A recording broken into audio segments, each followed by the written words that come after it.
ಮಾತರ್ಮೇ ಮಾತರಿಶ್ವನ್ನ ಪಿತರತುಲಗುರೋ ಭ್ರಾತರಿಷ್ಟಾಪ್ತಬಂಧೋ ಸ್ವಾಮಿನ್ನ ಸರ್ವಾಂತರಾತ್ಮನ್ನ ಜರ ಜರಯಿತರ್ಜನ್ಮ ಮೃತ್ಯಾಮಯಾನಾಂ ಗೋವಿಂದೇ ದೇಹಿ ಭಕ್ತಿಂ ಭವತಿ ಚ ಭಗವನ್ನೂರ್ಜಿತಾಂ ನಿರ್ನಿಮಿತ್ತಾಂ ನಿರ್ವ್ಯಾಜಾಂ ನಿಶ್ಚಲಾಂ ಸದ್ಗುಣಗಣಬೃಹತೀಂ ಶಾಶ್ವತೀಮಾಚುದೇವ ನಾರಾಯಣಂ ನಮಸ್ಕೃತ್ಯ ನರಂ ಚೈವ ನರೋತ್ತಮಂ ದೇವೀಂ ಸರಸ್ವತೀಂ ವ್ಯಾಸಂ ತತೋ ಗ್ರಂಥಮುದೀರಯೇ ವಿಜಾನತಾಂ ಅವಿತ್ತಸ್ಯ ಮಧ್ವಸ್ಯ ಜಗತಿ ಗುರೋಃ ಪೂರ್ವಾಚಾರ್ಯಮಹಿಷ್ಠಾನಾಮಿಯಂ ಪ್ರಣತಿಮಾಲಿಕಾ ಪೂರ್ಣಜ್ಞಾನಾಯ ವಿದ್ಮಹೇ ಪೂರ್ಣಾನಂದಾಯ ಧೀಮಹಿ ತನ್ನೋ ವ್ಯಾಸ ಪ್ರಚೋದಯಾತ್. ಸೂಕ್ತಿರತ್ನಾಕರೇ ರಮ್ಯೇ ಮೂಲ ರಾಮಾಯಣಾರ್ಣವೇ ವಿಹರಂತೋ ಮಹೀಯಾಂಸ ಪ್ರೀಯಂತಾಂ ಗುರವೋ ಮಮ ವಾಲ್ಮೀಕಿರ್ಗೌಃ ಪುನೀಯಾನ್ನೋ ಮಹೀಧರ ಪದಾಶ್ರಯಾ ಯತ್ಕಾವ್ಯಮುಪಜೀವಂತಿ ಕವಯಸ್ತರಣಕಾ ಇವ ಇತಿ ಪ್ರತಿಸಮಾದಿಷ್ಟೋ ಹನುಮಾನ್ ಮಾರುತಾತ್ಮಜಃ ಪ್ರವಿವೇಚ ಪುರೀಂ ಲಂಕಾಂ ಪೂಜ್ಯಮಾನೋ ನಿಶಾಚರೈಃ. ಈ ರೀತಿಯಾಗಿ ರಾಮ ಹನುಮಂತನಿಗೆ ಹೇಳಿದ. ವಿಭೀಷಣ ಇಲ್ಲೇ ಇದ್ದಾನೆ, ಅವನ ಅನುಮತಿಯನ್ನು ಕೇಳಿ ಅವನು ಹೂ ಅಂತ ಹೇಳಿದರೆ ಅಶೋಕವನಕ್ಕೆ ಹೋಗಿ ಸೀತೆಯನ್ನು ಕುರಿತು ಈ ಎಲ್ಲ ಸುದ್ದಿಗಳನ್ನು ತಿಳಿಸು, ಆಮೇಲೇನು ಅಂತ ನೋಡುವ. ಪ್ರವಿಶ್ಯ ಚ ಪುರೀಂ ಲಂಕಾಂ ಅನುಜ್ಞಾಪ್ಯ ವಿಭೀಷಣಂ ತತಸ್ತೇನಾಭ್ಯನುಜ್ಞಾತು ಹನುಮಾನ್ ವೃಕ್ಷವಾಟಿಕಾಂ. ಆಮೇಲೆ ಲಂಕೆಗೆ ಹೋಗಿ ವಿಭೀಷಣನ ಅನುಮತಿಯನ್ನು ತೆಗೆದುಕೊಂಡು ಹನುಮಂತ ಅಶೋಕವನದೊಳಗಡೆ ಪ್ರವೇಶ ಮಾಡಿದ. ಸಂಪ್ರವಿಶ್ಯ ಯಥಾ ನ್ಯಾಯಂ ಸೀತಾಯಾ ವಿದಿತೋ ಹರಿಃ ದದರ್ಶ ಮೃಜಯಾ ಹೀನಾಂ ಸಾತಂಕಾಂ ರೋಹಿಣೀಮಿವಾಂ. ಯಾವಾಗ ಒಳಗಡೆ ಹೋದ, ಈ ಸರ್ತಿ ನೋಡಿದ ಸೀತೆ ಅವಳು ಮೃಜಯಾ ಹೀನಾಂ, ಇನ್ನೂ ಸ್ನಾನ ಮಾಡಿರಲಿಲ್ಲ.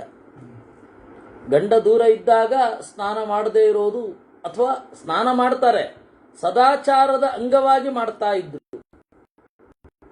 ವಿನಃ ಸುಗಂಧ ಭರಿತವಾದ ಸ್ನಾನವನ್ನು ಅವಾಗ ಗಂಡ ದೂರ ಇದ್ದಾಗ ಮಾಡ್ತಾ ಇರಲಿಲ್ಲ. ಗಂಡ ದೂರ ಇದ್ದಾಗ ಅವರು ಹೆಚ್ಚು ಅಲಂಕಾರಗಳನ್ನು ಮಾಡಿಕೊಳ್ಳದೇ ಇರೋದು ಅವತ್ತಿನ ಕಾಲದ ಒಂದು ಪ್ರೀತಿಯ ಸಂಕೇತ. ಅದು ಈಗಿನವ್ರಿಗೆ ಹೇಳಿದ್ರೆ ಶೋಷಣೆ ಅಂದ್ಬಿಡ್ತಾರೆ, ಭಾರಿ ಕಷ್ಟ. ಅವತ್ತು ಪ್ರೀತಿಯ ಸಂಕೇತ. ಗಂಡ ಇಲ್ಲದಾಗ ನಾನು ಭೋಗಿಸುವುದಿಲ್ಲ, ಯಾಕೆಂದ್ರೆ ಧರ್ಮೇಚ ಅರ್ಥೇಚ ಕಾಮೇಚ ನಾತಿಚರಾಮಿ ಅಂತ ಹೇಳಿದ್ರಿಂದ ಆಗಿನ ಕಾಲದ ಒಂದು ಪದ್ಧತಿ, ಚೆನ್ನಾಗಿರೋ ಪದ್ಧತಿ. ಅವಳು ವೃಕ್ಷಮೂಲೆ ನಿರಾನಂದಾಂ, ವೃಕ್ಷಮೂಲದಲ್ಲಿ ಇದ್ದಾಳೆ. ಮೃಜಯಾ ಹೀನಾಂ, ಸುಗಂಧ ಭರಿತವಾದ ಸ್ನಾನ ಮೊದಲಾದವುಗಳನ್ನು ಮಾಡಿಲ್ಲ. ಆಮೇಲೆ ಆನಂದ ಏನೂ ಇಲ್ಲ. ರಕ್ಕಸಿಯರೆಲ್ಲ ಸುತ್ತುವರೆದಿದ್ದಾರೆ. ನಿಭೃತ ಪ್ರಣತ ಪ್ರಹ್ವಃ ಸೋಭಿಗಮ್ಯಾಭಿವಾದ್ಯ ಚ, ಅವನು ಏಕಾಂತದಲ್ಲಿ ಇದ್ದ, ಬಾಗಿಕೊಂಡು ಬಂದ, ಮೌನದಿಂದ ಬಂದ. ದೃಷ್ಟ್ವಾ ಸಮಾಗತಂ ದೇವಿ ಹನುಮಂತಂ ಮಹಾಬಲಂ ತೂಷ್ಣೀಮಾಸ್ತ್ರ ದೃಷ್ಟ್ವಾ ಹೃಷ್ಟಾ ಭವತ್ರಾಂ. ಅವನು ಬಂದದ್ದನ್ನ ಸ್ವಲ್ಪ ತಡವಾಗಿ ನೋಡಿದಳು. ನೋಡಿ ಮುಖ ಅರಳಿತು. ಸೌಮ್ಯಂತಸಾಮುಖಂ ದೃಷ್ಟ್ವಾ ಹನುಮಾನ್ ಪ್ಲವಗೋತ್ತಮಃ ರಾಮವಚನ ಸರ್ವಂ ಆಖ್ಯಾತುಮುಪಚಕ್ರಮೇ. ಚಂದದ ಅವಳ ಮೂರೆಯನ್ನು ನೋಡ್ತಾ ಹನುಮಂತ ರಾಮನ ಆಜ್ಞೆಯನ್ನ ಸೀತೆಗೆ ತಿಳಿಸಲಿಕ್ಕೆ ಶುರು ಮಾಡಿದ. ಎಲ್ಲ ಈ ಸಣ್ಣ ಸಣ್ಣದರಲ್ಲೇ ಇರುವಂಥದ್ದು. ರಾಮಾಯಣ ನಮಗೆ ಶಿಷ್ಟಾಚಾರವನ್ನು ಹೇಗೆ ಕಲಿಸುತ್ತೆ, ಹೇಗೆ ಇನ್ನೊಬ್ಬರ ಎದುರುಗಡೆ ಮೂವ್ ಮಾಡಬೇಕು ಅಂತ ಕಲಿಸುತ್ತೆ, ಅವರ ಸುಖ ದುಃಖ ಸಂತೋಷ ವ್ಯಗ್ರತೆ ಇತ್ಯಾದಿಗಳನ್ನು ಗಮನಿಸಿಕೊಂಡು ನಾವು ಯಾವ ರೀತಿ ಇರಬೇಕು ಅನ್ನೋದನ್ನು ತಿಳಿಸುತ್ತೆ. ಹನುಮಂತ ಪ್ರವೇಶ ಮಾಡಿ ಕುಶಲಂ ತ್ವಾಹ ಸಿದ್ಧಾರ್ಥೋ ಹತಶತ್ರುರ ಮಿತ್ರಜಿತ್. ವಿಭೀಷಣ ಸಹಾಯೇನ ರಾಮೇಣ ಹರಿಭಿಃ ಸಹ ನಿಹತೋ ರಾವಣೋ ದೇವಿ ಲಕ್ಷ್ಮಣೇನ ಚ ವೀರ್ಯವಾನ್. ದೇವಿ, ವಿಭೀಷಣನ ಸಹಾಯದಿಂದ ರಾಮ ಕಪಿಗಳನ್ನು ಬಳಸಿ ರಾವಣನನ್ನು ಕೊಂದ. ಲಕ್ಷ್ಮಣನ ಯೋಗದಾನವೂ ಕೂಡ ಬಹಳ ಇದೆ. ಅಂದರೆ ಒಬ್ಬ ರಾಣಿ ಎಲ್ಲವನ್ನು ನೋಡಬೇಕಾಗತ್ತೆ.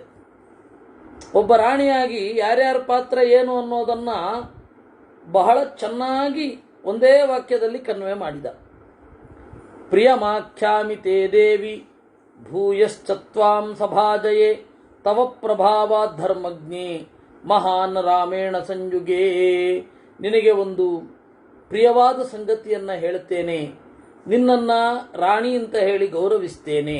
ನಿನ್ನ ಒಂದು ಪ್ರಭಾವದಿಂದ ರಾಮ ಲಬ್ಧೋಯಂ ವಿಜಯ ಸೀತೆ ಸ್ವಸ್ಥಾ ಭವಗತಜ್ವರ ಗೆಲುವನ್ನು ಪಡೆದಿದ್ದಾನೆ. ಸೀತೆಯ ಪಾತ್ರ ಬಹಳ ದೊಡ್ಡದು. ಅವಳು ತನ್ನ ನಿಗ್ರಹ ಮಾಡಿಕೊಳ್ಳದೆ ಹೋಗಿದ್ದಿದ್ರೆ ಏನಾಗ್ತಾ ಇತ್ತು? ಸೇತುವೆನೇ ಕಟ್ತಾ ಇರಲಿಲ್ಲ, ಇವರೆಲ್ಲ ಸಾಯ್ತಾ ಇರಲಿಲ್ಲ. ಅವಳೇ ಬೇರೆ ಹೊಟ್ಟೋದ್ರೆ ಎಂತ ಮಾಡೋದು?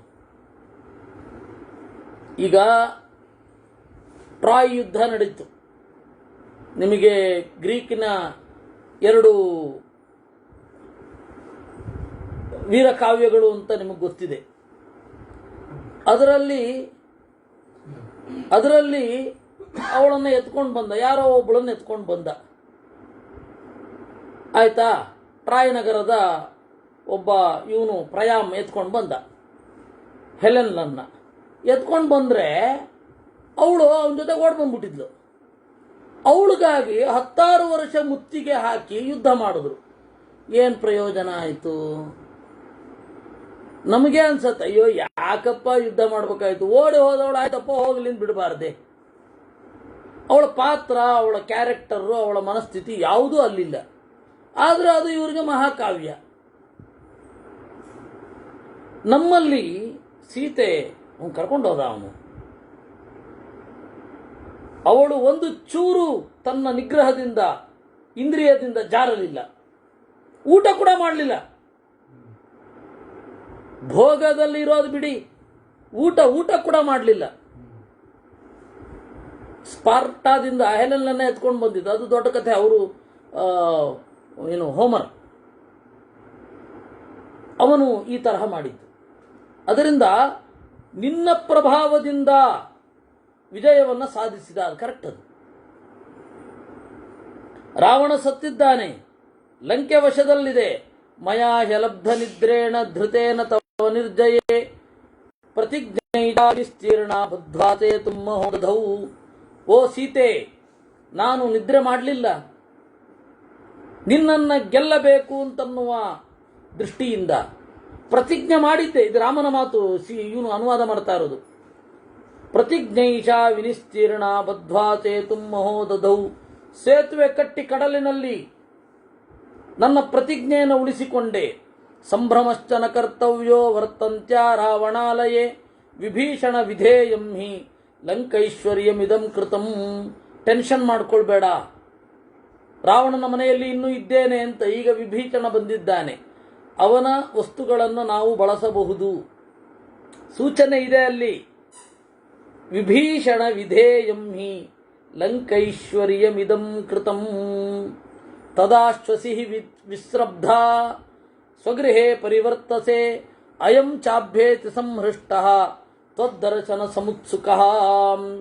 ತದಾಶ್ವಸಿ, ಅದರಿಂದ ಸುಖವಾಗಿ ಇರು. ವಿಸ್ರಬ್ಧಂ ಸ್ವಗೃಹೇ ಪರಿವರ್ತಸೆ, ಏನು ಟೆನ್ಷನ್ ತಗೊಳ್ಬೇಡ, ನಿನ್ನ ಮನೆಯಲ್ಲಿಯೇ ಇದ್ದೀಯ ನೀನು. ಪರಗ್ರಹ ಅನ್ನೋದು ರಾತ್ರೋರಾತ್ರಿ ಸ್ವಗೃಹ ಆಗೋಯ್ತು. ನಿನ್ನ ಮನೆಯಲ್ಲಿಯೇ ಇದ್ದೀಯಾ. ಅದರಿಂದ ಅಯಂಚಾಭ್ಯೇತಿ ಸಂಹೃಷ್ಟ ತ್ವದ್ದರ್ಶನ ಸಮುತ್ಸುಕ. ಇದೋ ಇವನು ನಿನ್ನನ್ನು ಭೇಟಿ ಮಾಡುತ್ತಾನೆ. ಇದು ಅವನೇ ಹೇಳಿದ್ದಿದ್ದು. ಅದನ್ನ ಹನುಮಂತ ಹಾಗೆ ನಿರೂಪಣೆ ಮಾಡಿದ. ಏವ ಮುಕ್ತಾತು ಸಾ ದೇವಿ ಸೀತಾ ಶಶಿ ನಿಭಾನನ ಪ್ರಹರ್ಷೇಣ ವರುದ್ಧಾಸ ವ್ಯಾಹರ್ತುಂ ನ ಶಶಾಕಃ. ಸೀತೆಯ ರಿಯಾಕ್ಷನ್ ಏನಿತ್ತು? ಸಂತೋಷದಿಂದ ಮಾತಾಡ್ಲಿಕ್ಕಾಗ್ಲಿಲ್ಲ ಅವಳಿಗೆ. ವ್ಯಾಹರ್ತುಂ ನ ಶಶಾಕ. ತಥೋಬ್ರವೀದ್ ಹರಿವರಃ ಸೀತಾಂ ಅಪ್ರತಿಜಲ್ಪತಿಂ ಕಿಂತ್ವಂ ಚಿಂತಯಸೆ ದೇವಿ ಕಿಂಚ ಮಾಂನಾ ಬಿಭಾಷಸೆ. ಹನುಮಂತ ಕೇಳಿದ, ಯಾಕಮ್ಮ ಮಾತಾಡ್ತಾ ಇಲ್ಲ? ಏನಾದರೂ ತೊಂದರೆಯೋ ನನ್ನಿಂದ? ಏವ ಮುಕ್ತ ಹನುಮತ ಸೀತಾ ಧರ್ಮಪಥೆ ಸ್ಥಿತ ಅಬ್ರವೀತ್ ಪರಮ ಪ್ರೀತ ಬಾಷ್ಪಗದ್ಗದಯಾಗಿರ. ಮಾತನಾಡಲಿಕ್ಕೆ ಅಂತ ಹೋದಾಗ ಅಳು ಬರ್ತಾ ಇದೆ. ಕಂಪಿಸುತ್ತಾ ನುಡಿದಳಂತೆ, ಪ್ರಿಯಮೈತದುಪಶ್ರಿತ್ಯ ಭರ್ತೃ ವಿಜಯ ಸಂಶ್ರಿತಂ ಪ್ರಹರ್ಜ ವಶಮಾಪನ್ನ ನಿರ್ವಾಕ್ಯಾಸ್ಮಿ ಕ್ಷಣಾಂತರಂ.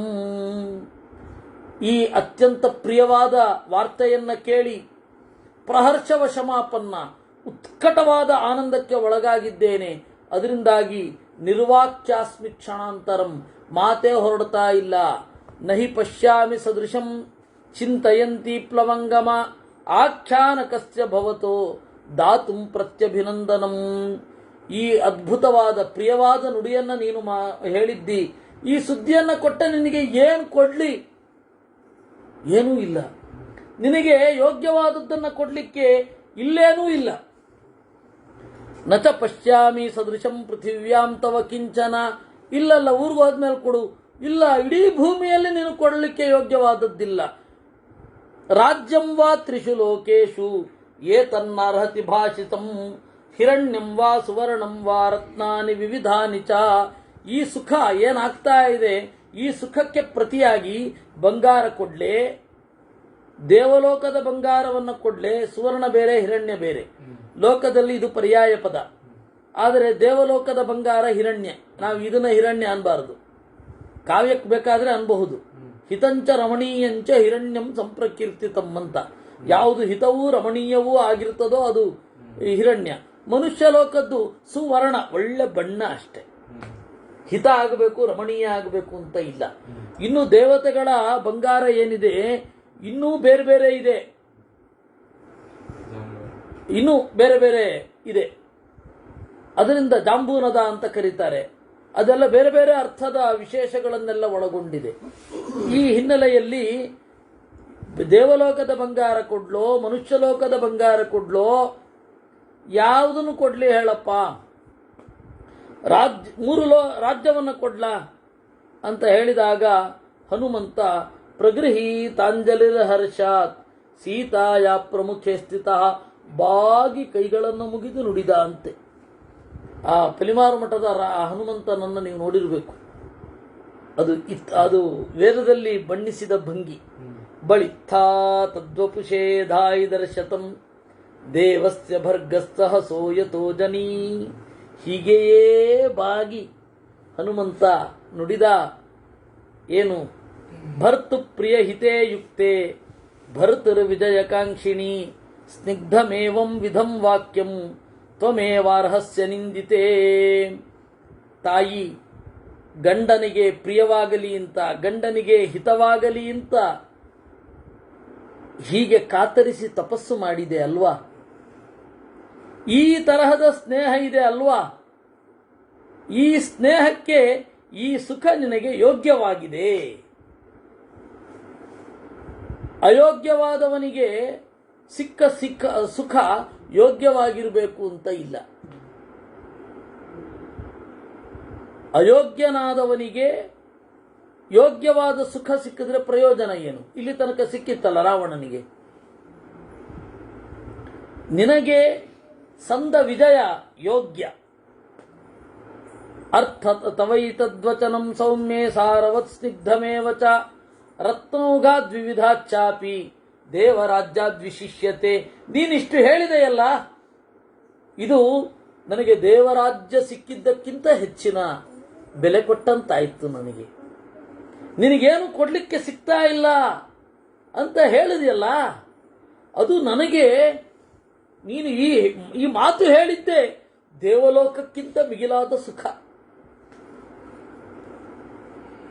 ಅರ್ಥತಶ್ಚ ಮಯಾ ಪ್ರಾಪ್ತ ದೇವರಾಜ್ಯಾದಯೋ ಗುಣಾಃ ತಸ್ಯ ತದ್ವಚನಂ ಶ್ರುತ್ವಾ ಮೈಥಿಲಿ ಜನಕಾತ್ಮಜ ತತಃಶುಭತರಂ ವಾಕ್ಯಂ ಉವಾಚ ಪವನಾತ್ಮಜಂ. ಆಮೇಲೆ ಅವಳು ಅದಕ್ಕಿಂತ ಚಂದದ ಮಾತಾಡಿದಳಂತೆ. ಮೊದಲು ಹೇಳಿದ್ದಕ್ಕಿಂತ ಚಂದದ ಮಾತಾಡಿದ್ಲು. ಅತಿಲಕ್ಷಣ ಸಂಪನ್ನಂ ಮಾಧುರ್ಯ ಗುಣಭೂಷಿತಂ ಬುದ್ಧ್ಯಾ ಷಷ್ಟಾಂಗಯಾ ಯುಕ್ತಂ ತ್ವಮೇವಾರ್ಹಸಿ ಭಾಷಿತುಂ.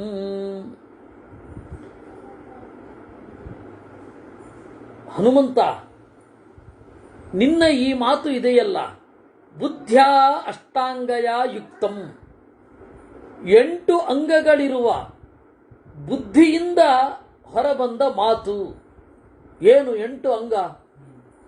ಬುದ್ಧಿಗೆ ಒಂದು ಮಾತಾಡಬೇಕು ಅಂದ್ರೆ ಚಂದ ಬುದ್ಧಿ ಇರಬೇಕು. ಚಂದ ಬುದ್ಧಿ ಇರಬೇಕು ಅಂದ್ರೆ ಆ ಬುದ್ಧಿಗೆ 8 ಗುಣ ಇರಬೇಕು. ಏನ್ ಮಾಡಿದ್ರು ಇಷ್ಟಕ್ಕೆ ಬರಬೇಕಾ? ಬುದ್ಧಿಗೆ 8 ಗುಣ ಇರಬೇಕು. ಯಾವುದು? ಶುಶ್ರೂಷಾ, ಹಿರಿಯರ ಸೇವೆ ಮಾಡುವ ಬಯಕೆ, ತತ್ವವನ್ನು ಕೇಳುವ ಬಯಕೆ, ಇದು ಶುಶ್ರೂಷಾ. ಶುಶ್ರೂಷಾ. ಆಮೇಲೆ ಶ್ರವಣಂ ಚೈವ, ಶಾಸ್ತ್ರ ಶ್ರವಣ. ಬುದ್ಧಿಯ 8 ಗುಣಗಳಲ್ಲಿ ಮೊದಲನೆಯದ್ದು ಹಿರಿಯರ ಮೇಲಿನ ಭಕ್ತಿ, ಎರಡನೆಯದ್ದು ಯಾಕೆಂದ್ರೆ ಅದು ಬುದ್ಧಿಯನ್ನು ವಿಕಾರವಾಗಿ ತೊಡಗಿಸಲ್ಲ. ಶ್ರವಣಂ, ಕೇಳಿಕೆ. ಶಾಸ್ತ್ರ ಶ್ರವಣ ಅನ್ನೋದು ಬುದ್ಧಿಗೆ ಒಂದು ಒಳ್ಳೆ ಶಾರ್ಪ್ನೆಸ್ ಅನ್ನು ಕೊಡುತ್ತದೆ. ಗ್ರಹಣಂ ಧಾರಣಂ ತಥಾ, ರೈಟ್ ಸ್ಪಿರಿಟ್ ಅಲ್ಲಿ ತಗೊಳ್ಳೋದು. ಅದನ್ನ ಸ್ಮೃತಸ್ಯ ಉಪೇಕ್ಷಾ ಅನರ್ಹ ಅಂತ ಹೇಳಿ ಇದ್ದದ್ದೆಲ್ಲ ಹೇಳ್ಬಿಡೋದಲ್ಲ. ಯಾವಾಗ ಏನು ಹೇಳಬೇಕು ಅದು ಇರೋದು. ಆಮೇಲೆ ಊಹಾ ಪೋಹ, ಒಂದು ಮಾತಿನ ಹಿನ್ನೆಲೆಯಲ್ಲಿ ಊಹ ಮತ್ತೆ ಅಪೋಹ. ಊಹ ಅಂದ್ರೆ ಇದು ಏನಿದೆ ಅಂತ ಊಹಿಸೋದು, ಅಪೋಹ ಅಂದ್ರೆ ಏನಿಲ್ಲ ಅಂತ ಊಹಿಸೋದು. ಊಹ ಮತ್ತೆ ಅಪೋಹ ಬುದ್ಧಿಗೆ ಬೇಕಾದ 2 ಗುಣ. ಆಮೇಲೆ ಅರ್ಥವಿಜ್ಞಾನಂ, ಅರ್ಥವಿಜ್ಞಾನ. ಆಮೇಲೆ ಎಲ್ಲಕ್ಕೂ ಮಿಗಿಲಾಗಿ ತತ್ವಜ್ಞಾನ.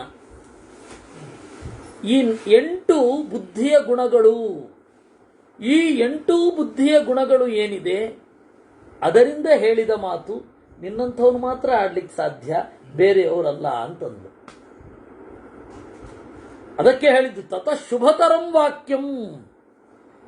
ಸೀತೆ ಈ ಮೊದಲು ಹೇಳಿದ್ದಕ್ಕಿಂತ ನಿನಗೇನು ಕೊಡ್ಲಪ್ಪ, ನಿನಗೆ ಏನು ಕೊಟ್ಟರು ಕಡಿಮೆನೆ ಅಂತ ಹೇಳಿದ್ದಲ್ಲ, ಅದಕ್ಕಿಂತ ಶುಭವಾದ ಮಾತು ಇದು.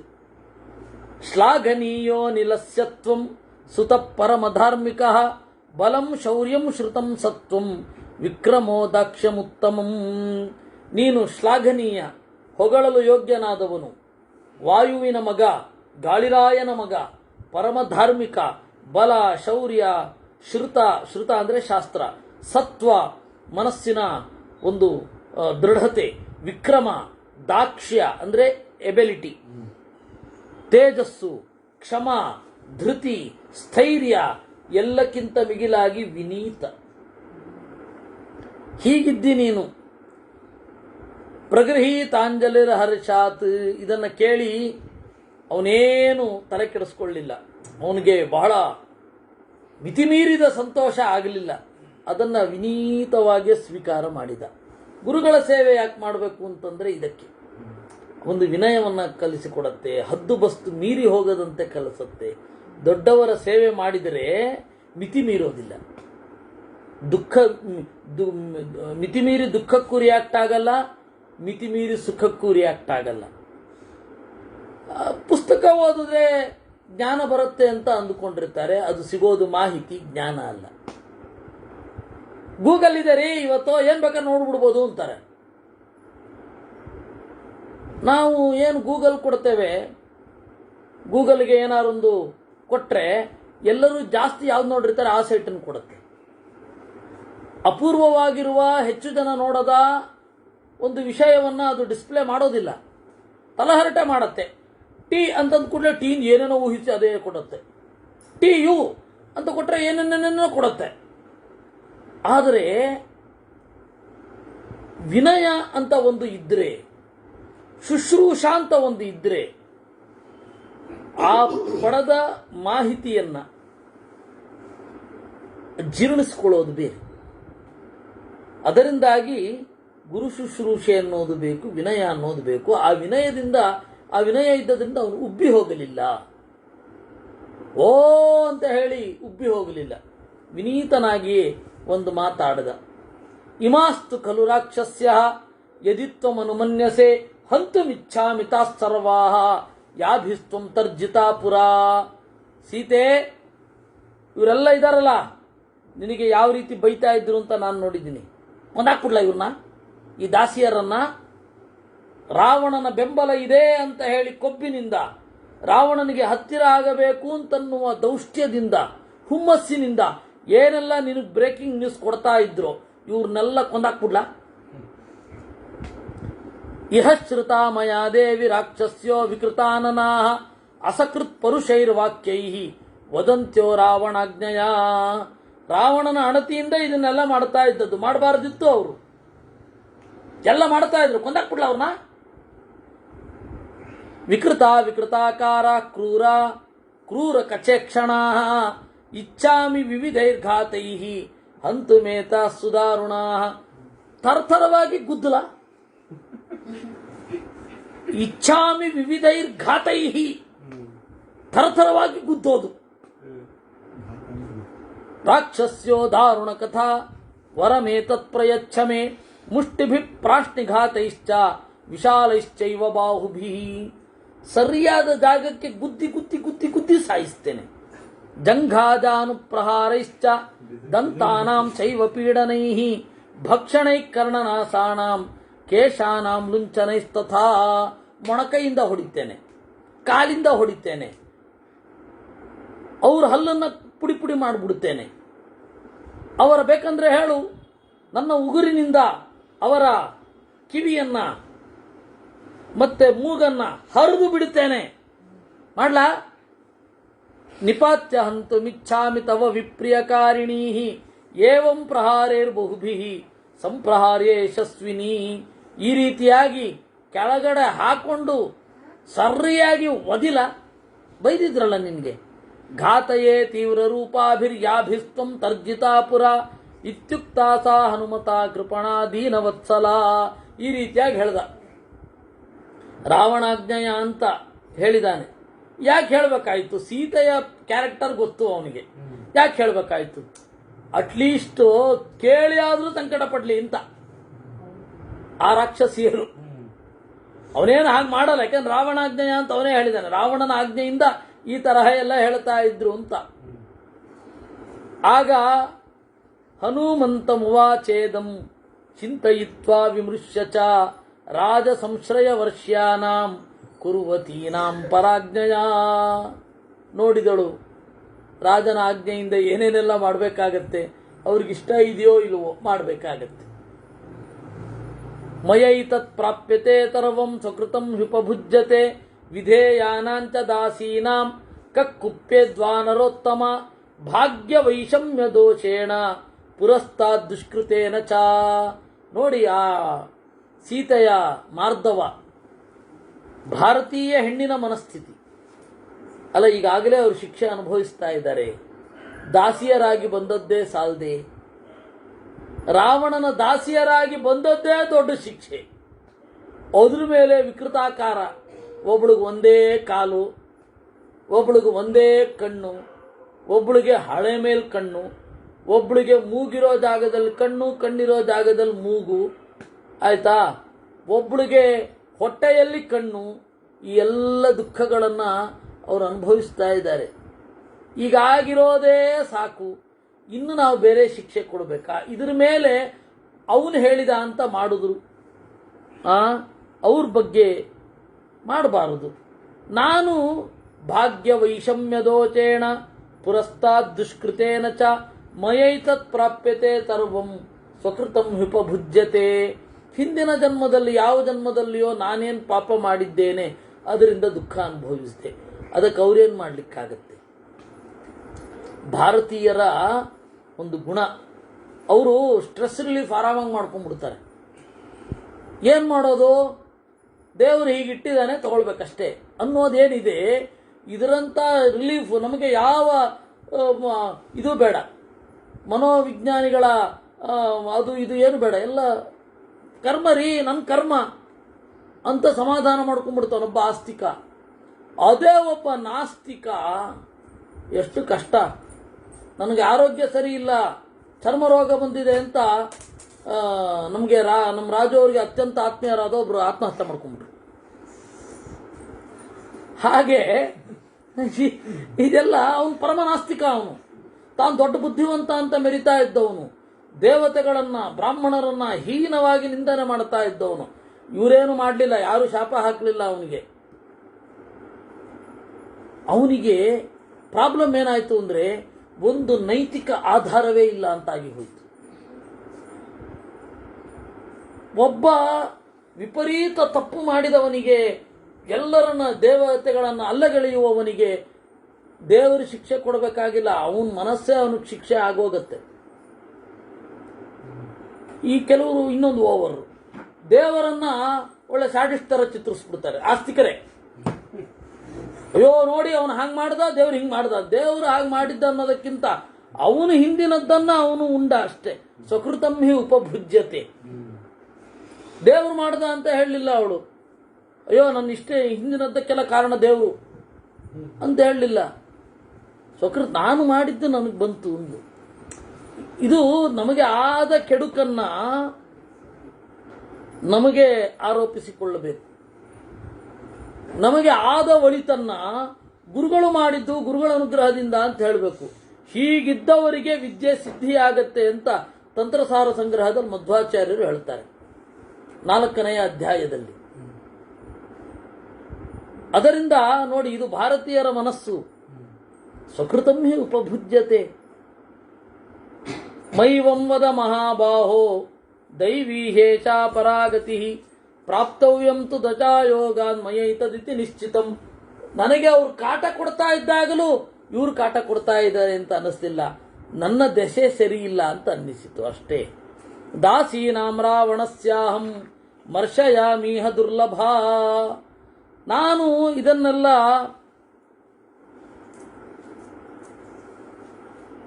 ಸಂಕಟ ಪಡುವುದಿಲ್ಲ, ಕೇಳ್ತಾ ನೆನಪಿಸಿಕೊಳ್ಳೋದಿಲ್ಲ. ಆಜ್ಞಪ್ತ ರಾಕ್ಷಸೇ ನೇಹ ರಾಕ್ಷಸ್ಯ ಸ್ತರ್ಜಯಂತಿ ಮಾಂ. ಅವರು ಆಜ್ಞೆ ಮಾಡಿದ್ದಾರೆ, ಅದಕ್ಕಾಗಿ ಇವಳು ನನ್ನನ್ನು ಬೈತಾ ಇದ್ಲು. ಇವರೆಲ್ಲ ಹತೆ ತಸ್ಮಿನ್ನ ಕುರುವಂತಿ ತರ್ಜನಂ ಮಾರುತಾತ್ಮಜ. ನೋಡು, ಅವನಿಗೆ ಸತ್ತೋಗಿದ್ದಾನೆ. ಒಬ್ಬರಾದ್ರೂ ಏನಾದ್ರು ಮಾತಾಡ್ತಾ ಇದ್ದಾರ? ಸೈಲೆಂಟಾಗಿ ಸೈಡಲ್ಲಿ ಇದ್ಬಿಟ್ಟಿದ್ದಾರೆ. ಇದು ಏನರ್ಥ? ಅಯಂ ವ್ಯಾಘ್ರ ಸಮೀಪೇತು ಪುರಾಣೋ ಧರ್ಮ ಸಂಹಿತೈ ಋಕ್ಷೇಣ ಗೀತ ಶ್ಲೋಕೋಸ್ತಿ ತನ್ನಿಬೋಧ ಪ್ಲವಂಗಮ. ನೋಡು, ಈ ವಿಚಾರದಲ್ಲಿ ಕ್ಷಮೆ ಒಂದನ್ನ ಮಾಡಬೇಕು.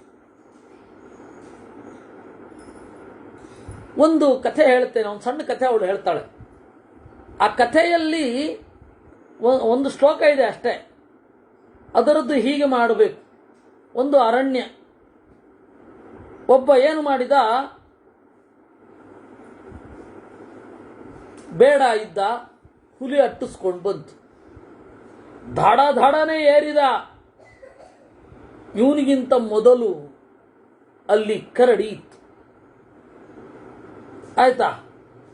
ಅವಾಗ ಆ ಹುಲಿ ಹೇಳಿತು, ಮೇಲ್ಗಡೆ ಇಬ್ರು ಇದ್ದಾರೆ, ಇದಕ್ಕೆ ಏರ್ಲಿಕ್ಕಿಲ್ಲ. ಯಾಕೆಂದ್ರೆ ಒಂದೊಂದು ಹುಲಿಗೆ ಎಲ್ಲ ಹುಲಿಯೂ ಮರ ಏರುತ್ತೆ ಅಂತ ಇಲ್ಲ, ಹುಲಿಗೆ ಏರ್ಲಿಕ್ಕೆ ಬರುತ್ತೆ ಅಂತನೂ ಇಲ್ಲ. ಮನುಷ್ಯರಲ್ಲಿ ಒಬ್ಬರಿಗೆ ಮರ ಏರ್ಲಿಕ್ಕೆ ಬರುತ್ತೆ, ಒಬ್ರಿಗೆ ಮರ ಏರ್ಲಿಕ್ಕೆ ಬರಲ್ಲ, ಹೇಗೋ ಹಾಗೆ ಹುಲಿ ಎಲ್ಲ ಹುಲಿಗೂ ಏರ್ಲಿಕ್ಕಾಗಲ್ಲ ಅಂತಿಲ್ಲ. ಒಂದು ಹುಲಿ ಏರತ್ತೆ, ಒಂದು ಹುಲಿ ಏರಲ್ಲ. ಬೇಟೆಗಾರರು ಅದನ್ನೆಲ್ಲ ಹೇಳಿರ್ತಾರೆ. ಅದರಿಂದಾಗಿ ಒಂದು ಹುಲಿಗೆ ಏರ್ಲಿಕ್ಕೆ ಆಗ್ತಾ ಇಲ್ಲ. ಮೇಲ್ಗಡೆ ಎರಡಿದೆ, ಮೇಲ್ಗಡೆ ಇದೆ, ಇಬ್ರು ಮೇಲ್ಗಡೆ ಇದ್ದಾರೆ.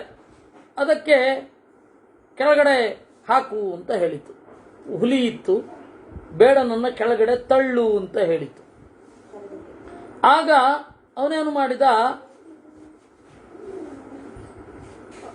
ಬೇಡ ನನ್ನ ಬಚಾವಾಗ್ತೇನಲ್ವಾ, ಕರಡಿಯನ್ನು ತಳ್ಳಿದ್ರೆ ನಾನು ಬಚಾವಾಗ್ತೇನೆ ಅಂತ ಕರಡಿಯನ್ನು ತಳ್ಳಿದ. ಕರಡಿ ಅತ್ಯಂತ ಜಾಗರೂಕವಾಗಿತ್ತು.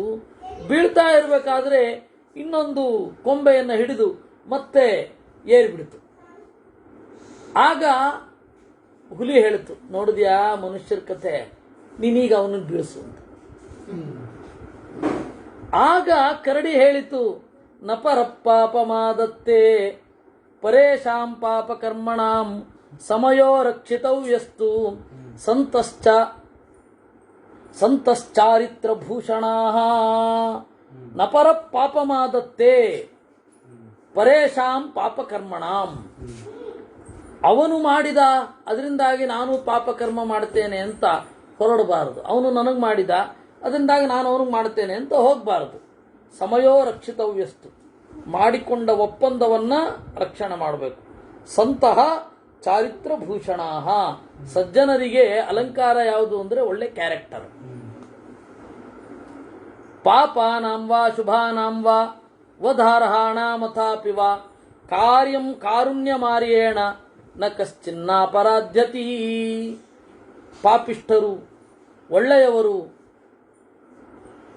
ವಧೆಗೆ ಯೋಗ್ಯರಾದವರು ಯಾರಿಗಾದರೂ ಕಾರುಣ್ಯವನ್ನು ತೋರಬೇಕು.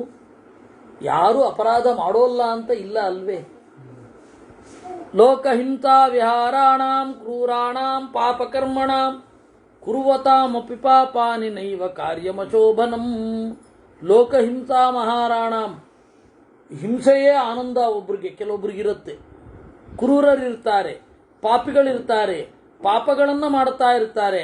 ಅವರಿಗೂ ಕೂಡ ಅಮಂಗಳವಾದದ್ದನ್ನು ಮಾಡಬಾರದು. ಏವ ಮುಕ್ತಸ್ತು ಹನುಮಾನ್ ಸೀತೆಯ ವಾಕ್ಯ ಕೋವಿದಃ ಪ್ರತ್ಯುವಾಚ ತತಃ ಸೀತಾಂ ರಾಮಪತ್ನಿ ಮನಿಂದಿತಾಂ. ಈ ರೀತಿಯಾಗಿ ಸೀತೆ ಹೇಳಿದಾಗ ಹನುಮಂತ ಹೇಳಿದ, ಯುಕ್ತಾರಾಮಸ್ಯ ಭವತಿ ಧರ್ಮಪತ್ನಿ ಗುಣಾನ್ವಿತ. ರಾಮನಿಗೆ ಅತ್ಯಂತ ಯೋಗ್ಯಳಾದವಳು ನೀನು, ಸರಿಯಾದ ಜೋಡಿ ಎಂದ. ಸಾಬ್ರವಿ ದ್ರಷ್ಟುಮಿಚ್ಛಾಮಿ ಭರ್ತಾರಂ ಭಕ್ತವತ್ಸಲ. ಆಮೇಲೆ ಏನು ಮಾಡಿದ ಅವನು, ಈ ರೀತಿ ಹೇಳಿ ಸುಮ್ಮನಾದಾಗ ಸೀತೆ ಹೇಳಿದ್ಲು, ಭರ್ತಾರಂ ಭಕ್ತವತ್ಸಲ. ಸೀತೆ ಹೇಳಿದಳು, ನಾನಿನ್ನು ರಾಮನನ್ನು ನೋಡಬೇಕು ಅಂತ ಇದ್ದೇನೆ. ತಸ್ಯಾಸ್ತದ್ವಚನಂ ಶ್ರುತ್ವಾ ಹನುಮಾನ್ ಮಾರುತಾತ್ಮಜಃ ಹರ್ಷಯನ್ ಮೈಥಿಲೀಂ ವಾಕ್ಯಂ ಉವಾಚ ಇದಂ ಮಹಾಮತಿಃ.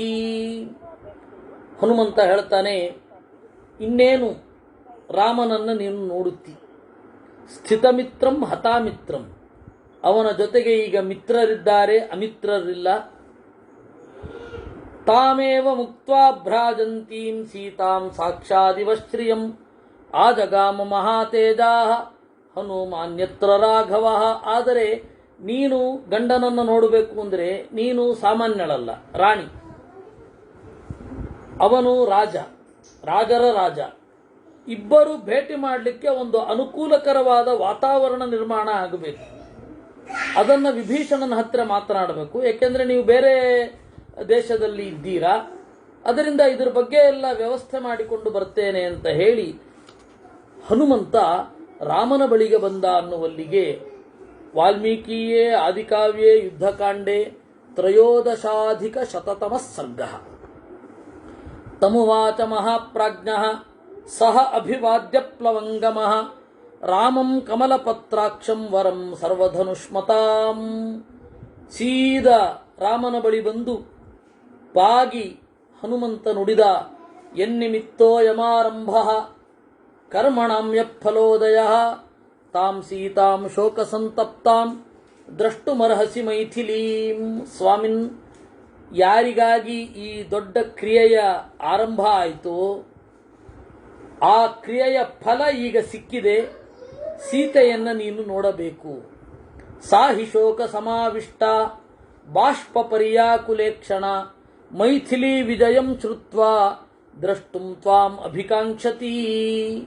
ಮೊದಲು ಶೋಕದಿಂದ ಕಂಗೆಟ್ಟಿದ್ದವಳು, ಕೇವಲ ಅಳುತ್ತಾ ಕಾಲ ಕಳೆದವಳು, ಅವಳು ನಿನ್ನ ವಿಜಯವನ್ನ ಕೇಳಿ, ಗೆಲುವನ್ನ ಕೇಳಿ ನೋಡಬೇಕು ಅಂತ ಬಯಸ್ತಾ ಇದ್ದಾಳೆ. ಪೂರ್ವಕಾತ್ ಪ್ರತ್ಯಯಾಚ್ಚಾಹ ಮುಕ್ತೋ ವಿಶ್ವಸ್ತಯಾತಯ ದ್ರಷ್ಟುಮಿಚ್ಛಾಮಿ ಭರ್ತಾರಮಿತಿ ಪರ್ಯಾಕುಲೇಕ್ಷಣ. ಪೂರ್ವಕಾತ್ ಪ್ರತ್ಯಯಾತ್, ನೀನು ನನ್ನನ್ನು ಕಳಿಸಿದ್ದೇ ಪ್ರಾಯ ಅದಕ್ಕಾಗಿ. ಪೂರ್ವಕಾತ್ ಪ್ರತ್ಯಯಾತ್, ಮೊದಲು ನನ್ನಲ್ಲಿ ಮೂಡಿದ ವಿಶ್ವಾಸದಿಂದ ನನ್ನ ಬಳಿ ಹೇಳಿದ್ದಾಳೆ.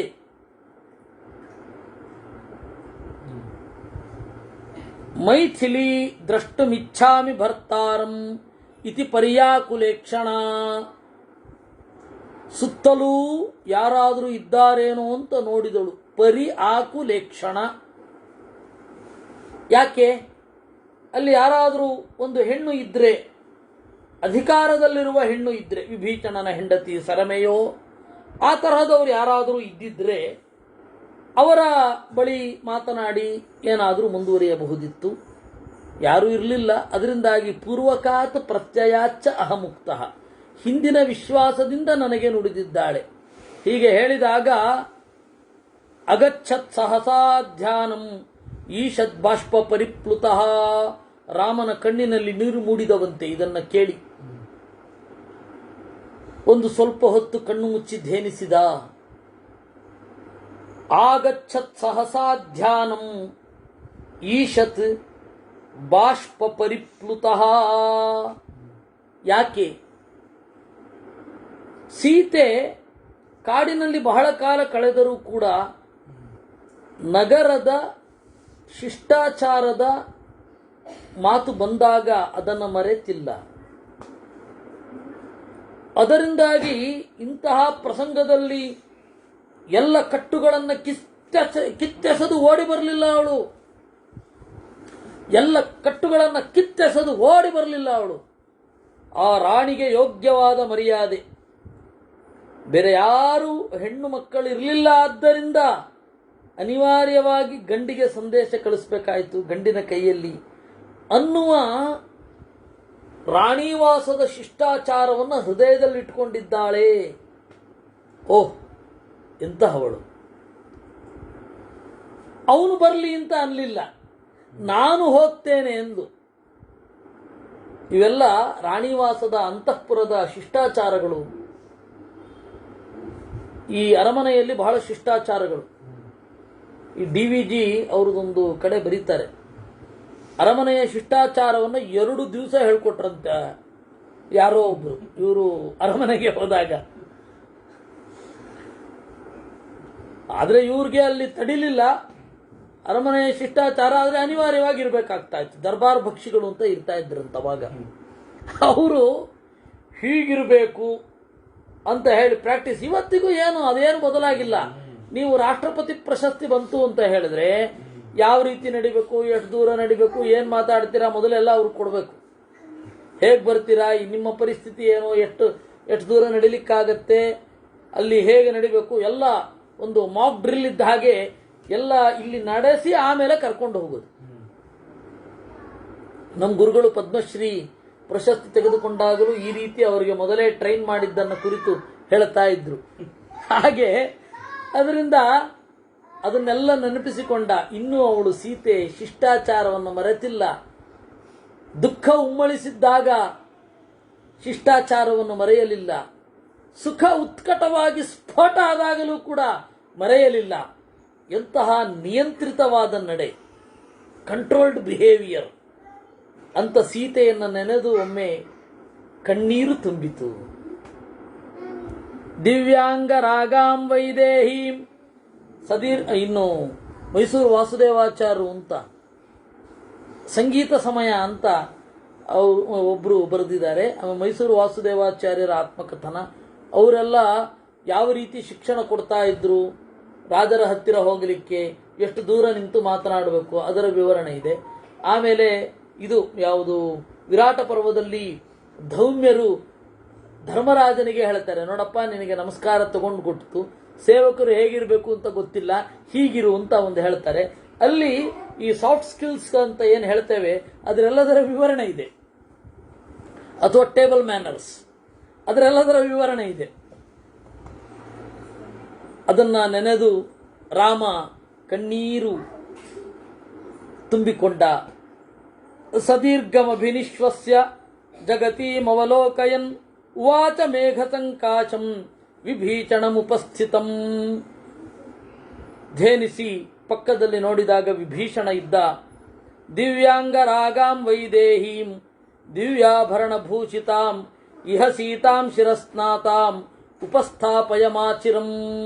ತಿರುಗಿದ ವಿಭೀಷಣನ ಕಡೆಗೆ ಹೇಳಿದ ವಿಭೀಷಣನಿಗೆ, ದಿವ್ಯಾಂಗರಾಗಾಂ, ಚಂದ ಸ್ನಾನ ಮಾಡಬೇಕು ಅವಳು, ಒಳ್ಳೆಯ ಆಭರಣದಿಂದ ಭೂಷಿತಳಾಗಬೇಕು. ಶಿರಸ್ನಾತಾಂ, ಚಂದದ ತಲೆ ಸ್ನಾನ ಮಾಡಿ ಒಳ್ಳೆಯ ಗಂಧಗಳನ್ನು ಹಚ್ಚಿಕೊಂಡು ಇಲ್ಲಿ ಬರೋ ಹಾಗೆ ನೀನು ವ್ಯವಸ್ಥೆ ಮಾಡಬೇಕು. ಏವ ಮುಕ್ತಸ್ತು ರಾಮೇಣ ತ್ವರಮಾಣೋ ವಿಭೀಷಣ ಪ್ರವಿಶ್ಯಾಂತಃಪುರಂ ಸೀತಾಂ ಸ್ತ್ರೀಭಿಸ್ವಾಭಿರಚೋದಯತ್. ಹೀಗೆ ಹೇಳಿದ ಕೂಡಲೇ ದಡದಡನೆ ಓಡಿದ ವಿಭೀಷಣ ತನ್ನ ಅಂತಃಪುರದಲ್ಲಿರುವ ಹೆಣ್ಣು ಮಕ್ಕಳಿಗೆ ಹೇಳಿದನಂತೆ ಸೀತೆಯನ್ನ ಸರ್ವಾಂಗೀಣವಾಗಿ ರೆಡಿ ಮಾಡಬೇಕು ಅಂತ. ತತಃ ಸೀತಾಂ ಮಹಾಭಾಗಾಂ ದೃಷ್ಟ್ವೋವಾಚ ವಿಭೀಷಣ ಮೂರ್ತಿಬದ್ಧಾಂಜಲಿ ಶ್ರೀಮಾನ್ ವಿನೀತೋ ರಾಕ್ಷಸೇಶ್ವರ. ಸೀತೆಯನ್ನ ಕುರಿತು ನಮಸ್ಕಾರ ಮಾಡುತ್ತಾ ವಿಭೀಷಣ ಹೇಳಿದ, ದಿವ್ಯಾಂಗರಾಗ ವೈದೇಹಿ ದಿವ್ಯಾಭರಣ ಭೂಷಿತ ಯಾನಮಾರೋಹ ಭದ್ರಂತೆ ಭರ್ತಾತ್ವಾಂ ದ್ರಷ್ಟುಮಿಚ್ಛತಿ. ಚಂದದ ಸ್ನಾನ ಮಾಡಿ ಸುಗಂಧ ದ್ರವ್ಯಗಳನ್ನು ಲೇಪಿಸಿಕೊಂಡು ರಾಣಿಯೋಗ್ಯವಾದ ಆಭರಣಗಳನ್ನು ತೊಟ್ಟುಕೊಂಡು ಶಿಬಿಕೆಯನ್ನ ಏರು ರಾಮನಿನ್ನನ್ನು ನೋಡಬೇಕು ಅಂತ ಬಯಸ್ತಾ ಇದ್ದಾನೆ. ಹೀಗೆ ಹೇಳಿದ ಕೂಡಲೇ ಅಸ್ನಾತ್ವಾ ದ್ರಷ್ಟುಮಿಚ್ಛಾಮಿ ಭರ್ತಾರಂ ರಾಕ್ಷಸೇಶ್ವರೈ. ನಾನು ಸ್ನಾನ ಮಾಡೋಲ್ಲ, ಇದೇ ಅವಸ್ಥೆಯಲ್ಲೇ ನೋಡ್ತೇನೆ ಎಂದೋಳು. ತಸ್ಯಾಸ್ತದ್ವಚನಂ ಶ್ರುತ್ವಾ ಪ್ರತ್ಯುವಾಚ ವಿಭೀಷಣ ಯಥಾಹ ರಾಮೋ ಭರ್ತಾತೆ ತತ್ತಥಾ ಕರ್ತುಮರ್ಹಸಿ. ಅದಕ್ಕೆ ಅವನು ಹೇಳ್ದ, ಇದೇ ಅವಸ್ಥೆಯಲ್ಲೇ ನಿನ್ನನ್ನು ನೋಡಬೇಕು ಅಂತ ರಾಮನಿಗೆ ಆಸೆ ಇಲ್ಲ. ಪೂರ್ಣವಾಗಿ ಅಲಂಕೃತಳಾಗಿ ಶಿಬಿಕೆಯಲ್ಲಿ ಕುಳಿತು ಪಲ್ಲಕ್ಕಿಯಲ್ಲಿ ಕುಳಿತು ಬರಬೇಕು, ಇದೇ ರಾಮನ ಆಸೆ. ಹಾಗೆ ಮಾಡಬೇಕು ನೀನು ಅಂದ. ಇದಕ್ಕೆಲ್ಲ ಒಂದೊಂದು ಕಾರಣಗಳಿದೆ. ಅವಳು ಸೀತೆ ಸೂಕ್ಷ್ಮ ಇಲ್ಲದವಳಲ್ಲ. ಅಸ್ನಾತ್ವಾ ದ್ರಷ್ಟುಮಿಚ್ಛಾಮಿ, ಹೀಗೆಯೇ ನಾನು ಭೇಟಿ ಆಗ್ತೇನೆ ಅಂತ. ಅಂದ್ರೆ ರಾಮನನ್ನ ನೋಡುವ ಮೂಲಕವೇ ಈ ವ್ರತ ವಿಸರ್ಜನೆ ಅವಳ ಉದ್ದೇಶ. ರಾಮನದ್ದೇನು ಉದ್ದೇಶ? ಅವಳು ಅಲಂಕೃತಳಾಗಿ ಬರಬೇಕು, ಬಂದ ಮೇಲೆ ಅವಳನ್ನು ವಿಚಾರಿಸಬೇಕು, ಪರೀಕ್ಷಿಸಬೇಕು, ಪರೀಕ್ಷಿಸಿ ಜಗತ್ತಿಗೆ ಗೊತ್ತಾಗಿಸಬೇಕು. ಇದು ರಾಮನ ಉದ್ದೇಶ. ಅವಳ ಉದ್ದೇಶ ಏನು? ರಾಮನನ್ನು ನೋಡಿಯೇ ದೀಕ್ಷಾ ವಿಸರ್ಜನೆ ಮಾಡೋದು. ಮೈಯೆಲ್ಲ ಕೊಳೆಯಾಗಿದೆ, ನನ್ನ ಕಾಂತಿ ಕುಂದಿದೆ, ಕಳೆಗುಂದಿದೆ, ಈ ಸಂದರ್ಭದಲ್ಲಿಯೇ ನನ್ನನ್ನು ನೋಡಬೇಕು. ಆ ತರಹ ನೋಡಿದಾಗ ರಾಮ ಉಗ್ರವಾಗಿ ಮಾತನಾಡಿದ್ರೆ ಜನ ಏನಂದ್ಕೊಳ್ತಾರೆ? ಪ್ರಾಯ ಬಿಟ್ಟು ಹೋದಾಗ ಎಷ್ಟು ಸುಂದರಳಿದ್ಲೋ ಮತ್ತೆ ಸಿಕ್ಕಿದಾಗ ಆ ಸೌಂದರ್ಯ ಕಾಣಲಿಲ್ವೇನೋ ಅದಕ್ಕೆ ಬೈದ ಅಂತ ಅಂದುಕೋತಾರೆ. ಅದಕ್ಕೆ ಸೌಂದರ್ಯ ಇರಬೇಕು, ಇದ್ದು ನಾನು ನಿರ್ದಾಕ್ಷಿಣ್ಯವಾಗಿ ವಿಚಾರಣೆಗೆ ಗುರಿಪಡಿಸಬೇಕು. ಇದು ರಾಮನ ಉದ್ದೇಶ. ಅವಳ ಉದ್ದೇಶ ಹೀಗೆ. ಅದರಿಂದ ಅವನು ಹೇಳಿದ, ತಸ್ಯಾಸ್ತದ್ವಚನಂ ಶ್ರುತ್ವಾ ಮೈಥಿಲಿ ಪತಿದೇವತಾ ಭರ್ತೃಭಕ್ತ್ಯಾವೃತ ಸಾಧ್ವಿ ತಥೇತಿ ಪ್ರತ್ಯಭಾಚತ. ಓಹ್, ರಾಮ ಹೀಗೆ ಹೇಳಿದ್ದಾನ, ಆಯಿತು ಅಂತ ಒಪ್ಪಿದಳು. ಆಮೇಲೆ ಸೀತೆ ಶಿರಸ್ನಾನ ಮಾಡಿದಳು. ಪ್ರತಿಕರ್ಮಣ ಸಂಯುಕ್ತಾಂ, ಒಳ್ಳೆ ಬ್ಯೂಟಿಷಿಯನ್ ಎಲ್ಲರೂ ಬಂದು ಚಂದ ಮಾಡಿ ಪ್ರತಿಕರ್ಮ ಅಂತ ಕರೀತಾರೆ. ಅದನ್ನು ಪ್ರತಿಕರ್ಮ ಅಂತ ಹೇಳಿದ್ರೆ ಎಲ್ಲ ತರಹದ ಕ್ರಿಯೆಗಳು.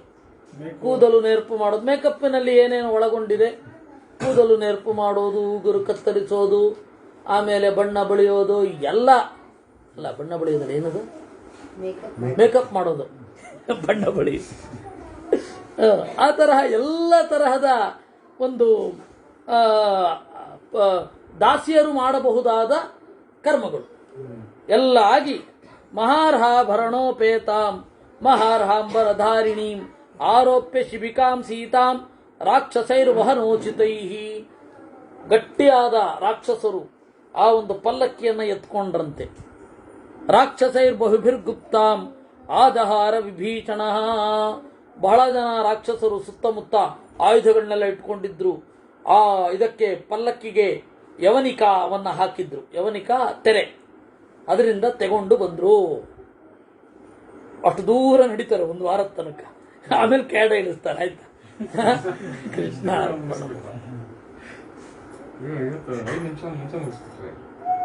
ಇಲ್ಲ 54 ತನಕ ಇರುತ್ತೆ.